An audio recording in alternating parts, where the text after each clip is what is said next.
New Orleans in the early 1900s was a city alive with the rhythmic beats of jazz and a vibrant cultural tapestry. Yet, amidst the lively music and the buzz of everyday life, a chilling shadow lurked. Between 1918 and 1919, the city was gripped by fear as a mysterious figure known as the Axeman unleashed a reign of terror. This elusive killer targeted residents in the dead of night, his identity shrouded in secrecy, and his motives left to speculation and fear. The nightmare began on the night of May 23, 1918, when grocer Joseph Maggio and his wife Catherine were found brutally murdered in their apartment. Their throats had been slit and their heads bludgeoned with an axe. What baffled investigators was the lack of any signs of forced entry, suggesting that the killer had gained access through a panel chiseled out of the back door. In the months that followed, more attacks occurred, all with a similar modus operandi. The victims were mostly Italian-American grocers or their family members, leading to speculations of mafia involvement or a vendetta against the Italian community. However, the randomness of the attacks made it difficult for investigators to pinpoint any solid motives. The attacks continued sporadically throughout 1918 and into 1919, with each incident spreading more fear through the city.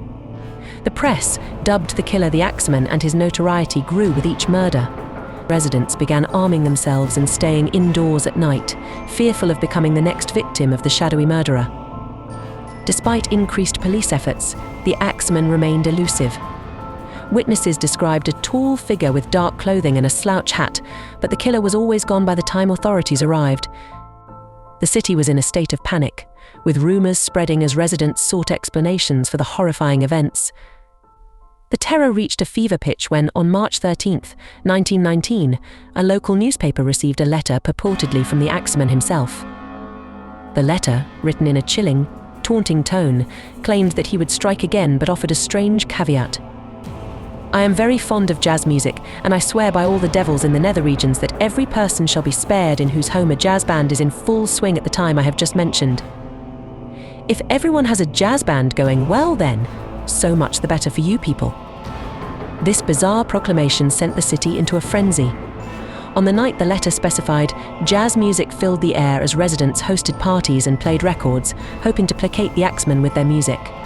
True to his word, no attacks occurred that night, further cementing the Axeman's mythic status in New Orleans lore.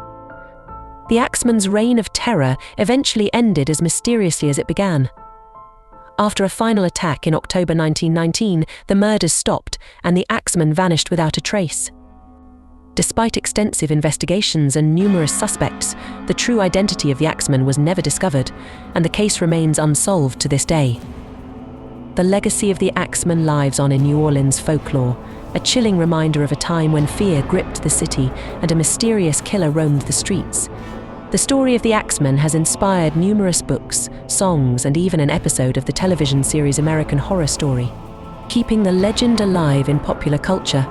The terrifying tale of the Axeman of New Orleans is a story of fear and uncertainty of a city caught in the grip of a shadowy figure whose true identity and motives remain unknown.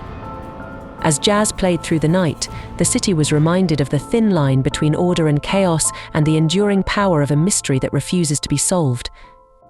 The Axeman's story is a haunting chapter in New Orleans' rich tapestry, a reminder of the dark undercurrents that can lurk beneath even the most vibrant of places.